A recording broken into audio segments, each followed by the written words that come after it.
Eso, a esta audiencia, y esta es la crónica de lo ocurrido en la audiencia de Javier Duarte. Juan Omar Fierro, ¿qué tal? Muy buenos días, bienvenido. Isaías, muy buenos días. Pues la defensa del exgobernador de Veracruz, Javier Duarte de Ochoa, perdió su primer encuentro contra la Procuraduría General de la República. El abogado Marco Antonio del Toro no pudo evitar que su cliente fuera vinculado a proceso, resolución judicial que marca el primer paso para tratar de enjuiciar al exmandatario veracruzano por los delitos de delincuencia organizada y lavado de dinero u operaciones con recursos de procedencia ilícita, delito que se le imputa en dos modalidades distintas. El juez de control del Centro de Justicia Penal Federal en el Reclusorio Norte, Gerardo Moreno García, también resolvió que el exgobernador permanezca en prisión preventiva durante el resto de su proceso penal y otorgó a la PGR un plazo de 6 meses para que concluya la investigación complementaria, término que se vence el 22 de enero del 2018. Esta audiencia de vinculación al proceso sirvió para conocer más a fondo estas imputaciones del Ministerio Público Federal en contra de Javier Duarte, así como las declaraciones de 3 testigos que formaron parte de los 82 datos de prueba presentados por la Fiscalía en contra del exmandatario. Los testimonios corresponden al presunto prestanombres Alfonso Ortega López, al abogado fiscalista José Juan Janeiro Rodríguez y a su exsecretario de Seguridad Pública Arturo Bermúdez Zurita. En los dos primeros casos son testigos que aceptaron testificar contra Duarte a cambio de beneficios en sus procesos penales, mientras que Bermúdez está preso por imputaciones del fuero común en el estado de Veracruz. Entre los testimonios presentados por la PGR destacan las afirmaciones de que Duarte de Ochoa presuntamente compró 3 departamentos en Santa Fe para sus hijos, la supuesta orden que dio a uno de sus colaboradores para entregarle un departamento y una camioneta de lujo marca Land Rover a su compañera sentimental, y la petición que hizo para entregar 300 juegos de placas de taxi a uno de sus hermanos, Cecil Duarte de Ochoa. Los expedientes de Duarte también señalan, de acuerdo con la declaración de Juan José Janeiro, que una de las armas principales de la PCR va a ser esta declaración. El abogado fiscalista era socio de Moisés Mansur Cisneros, un empresario que ha sido señalado por el Ministerio Público Federal como uno de los principales testaferros de Javier Duarte. Janeiro reveló que el 15 de enero de 2016, y sin importar que la Auditoría Superior de la Federación ya había presentado las primeras denuncias contra el exgobernador Duarte, este solicitó a funcionarios de su gobierno que le transfirieran 350 millones de pesos provenientes del gobierno de Veracruz, argumentando que los necesitaba para gastos personales. Ese dinero se transfirió de manera directa a las cuentas de un grupo de compañías fantasma, sin que se simularan contratos o licitaciones, por lo que el propio Janeiro y el representante de una de estas empresas fachada, Juan Manuel del Castillo, le advirtieron que no iban a tener justificación legal para expedir las facturas o justificar la transacción. Tras múltiples reuniones contadas por el propio Janeiro, finalmente Duarte de Ochoa dio por cerrado el problema, señalando que había ordenado borrar los registros contables y electrónicos de esas transferencias realizadas desde el gobierno de Veracruz, aunque no se dijo exactamente desde cuál de esas dependencias. Janeiro también expuso que en una ocasión el exgobernador de Veracruz le pidió su apoyo para la compra de 3 departamentos en un desarrollo de lujo de Santa Fe, los cuales serían destinados a sus hijos, utilizando los recursos que se desviaban del erario. Los registros de PCR señalan que la compra sí se realizó. Mediante ese mismo esquema, Duarte adquirió 2 departamentos en unas torres de Ixtapas y Guatanejo.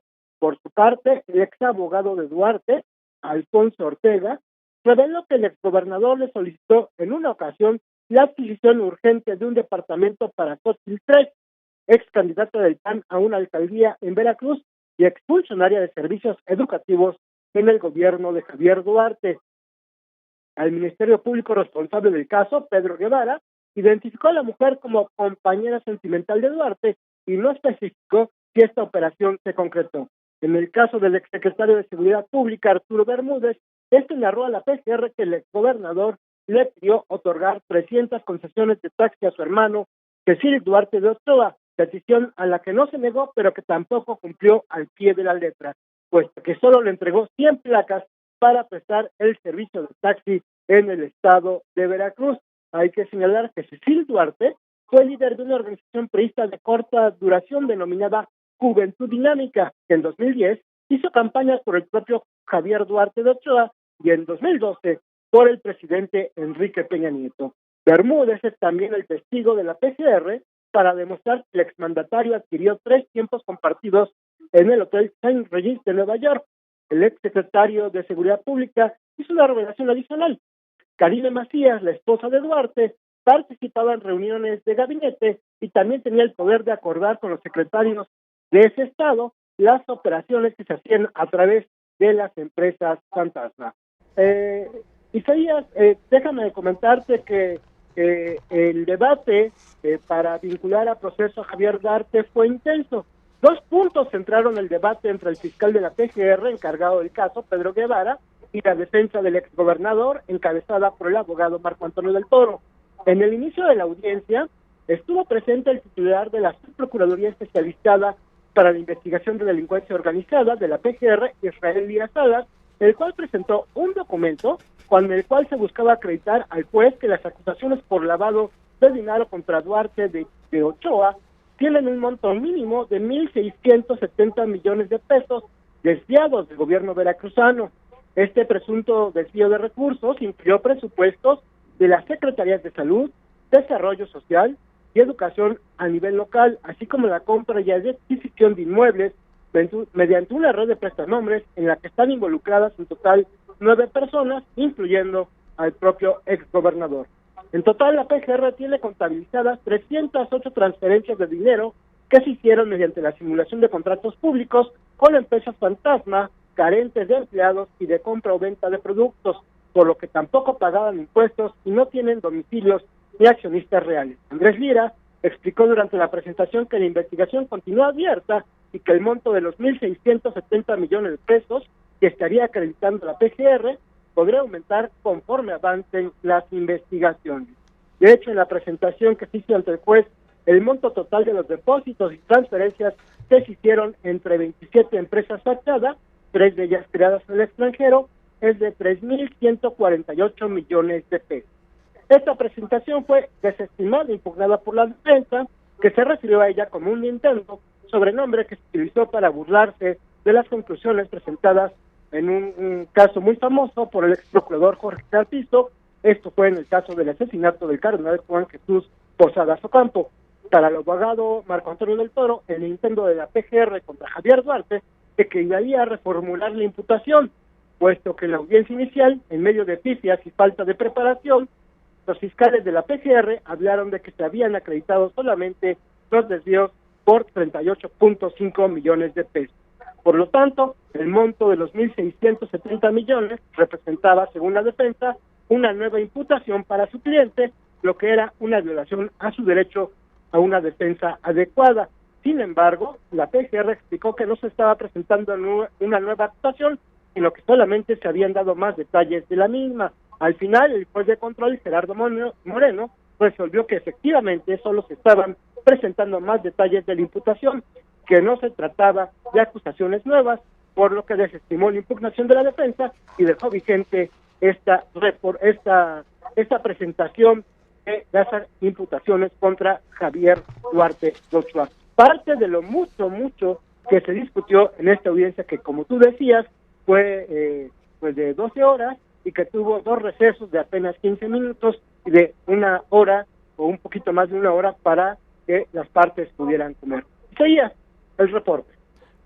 Juan Omar, platícanos un poco del ambiente, cómo se vivió, cómo fue la reacción de Javier Duarte de Ochoa ante las imputaciones, cómo lo pudiste notar, estaba nervioso, él intervino en la primera audiencia, incluso se dice que él mismo estaba cuestionando a los fiscales de la PGR, en esta ocasión ocurrió así, ¿cómo fue?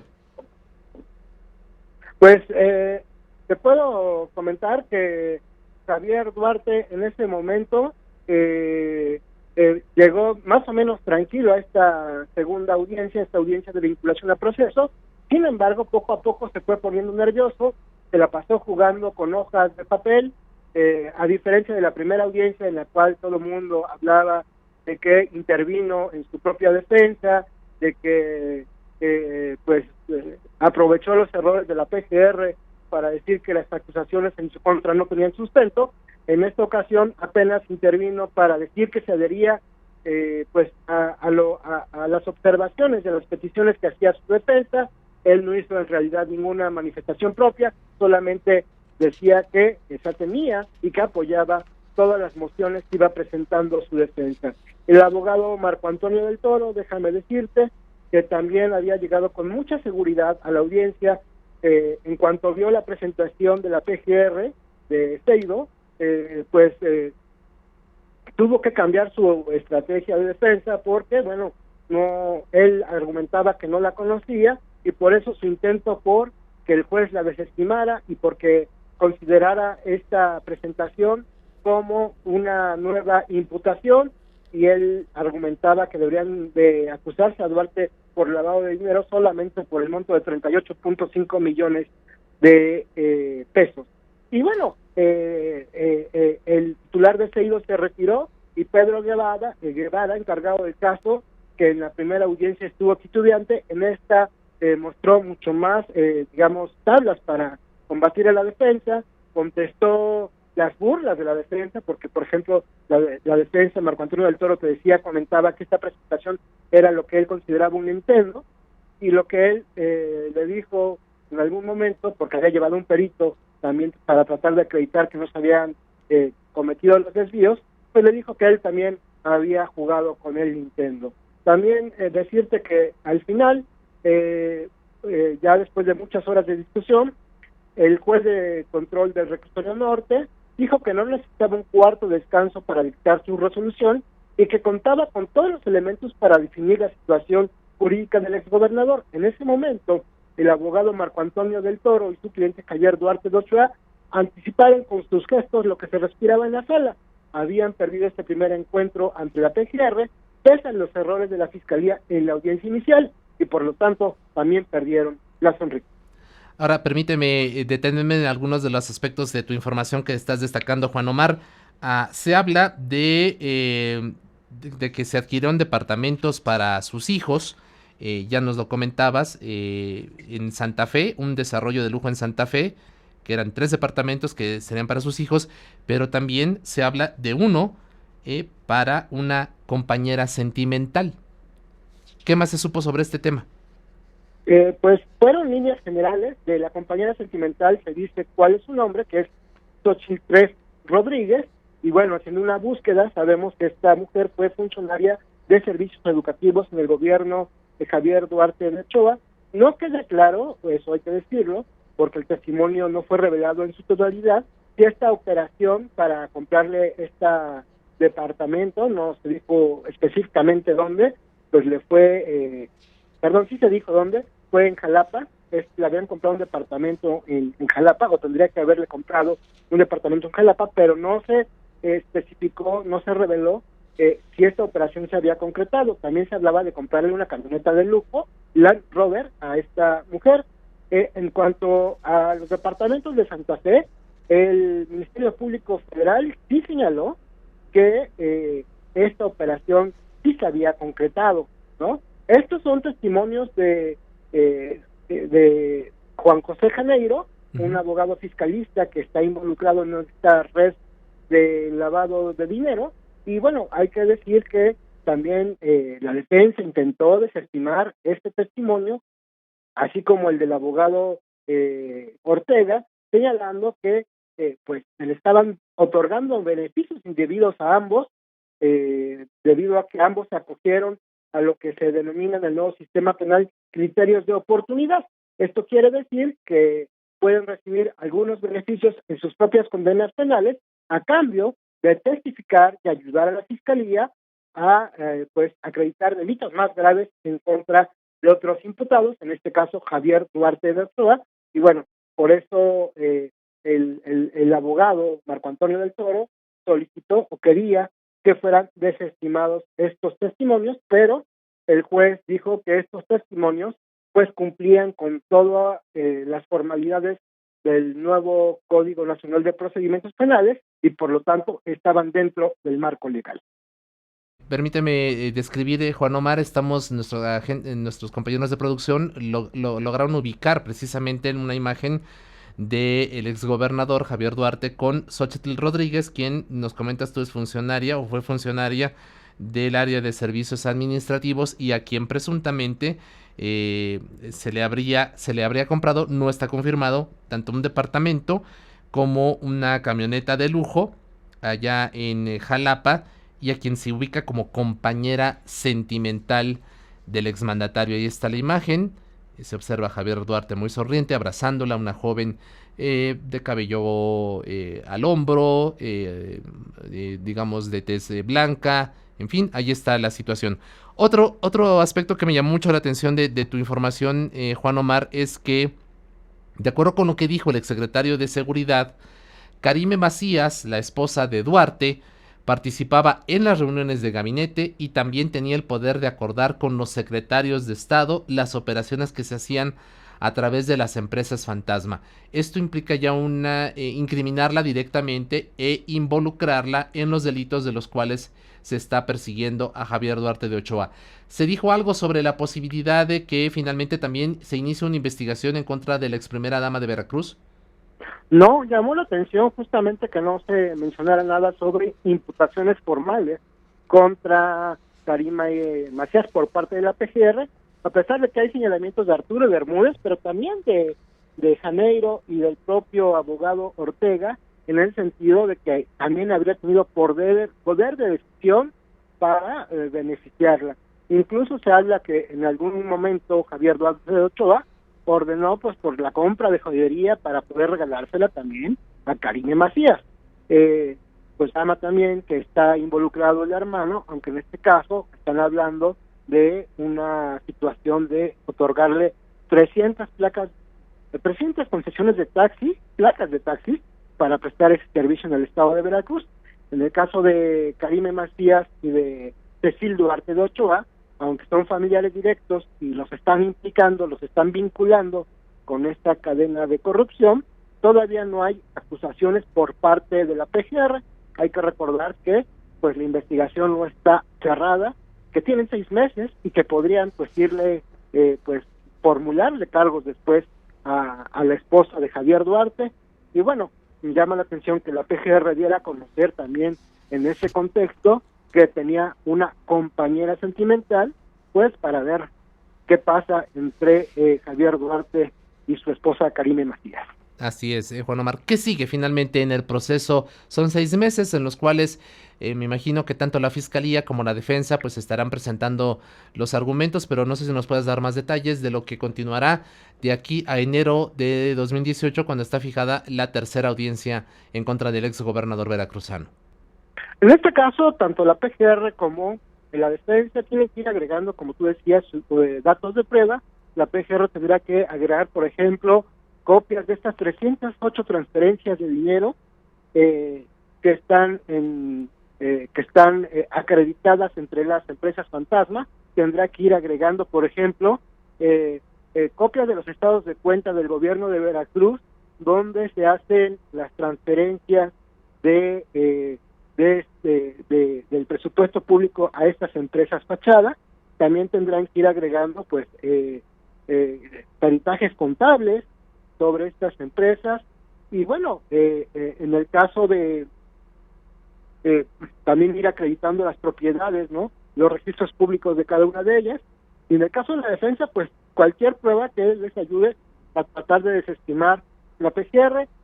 En esta fase de investigación complementaria, por supuesto que ambas partes también pueden agregar testigos de cargo o descargo. Por ejemplo, lo que se ha manifestado por parte del actual gobernador de Veracruz, Miguel Ángel Yunes Linares, quien decía que estaba dispuesto a comparecer y a presentar pruebas. Pues lo que se puede esperar es que a través de la Fiscalía General del Estado de Veracruz, todas estas pruebas que tiene la Fiscalía Veracruzana sean agregadas al proceso, y que el propio testimonio de Miguel Ángel Yunes, quien ya dijo que la PGR ya lo aceptó como testigo, sea incorporado como parte de los testigos en contra de Javier Duarte. O sea que en algún momento podríamos ver en el juicio contra Javier Duarte de Ochoa una declaración o una comparecencia, un careo entre ambos personajes. Lo cual pues seguramente será muy interesante. Por lo pronto, Juan Omar, muchas gracias como siempre por tu información. Un enorme abrazo, estamos en contacto. Muy buenos días.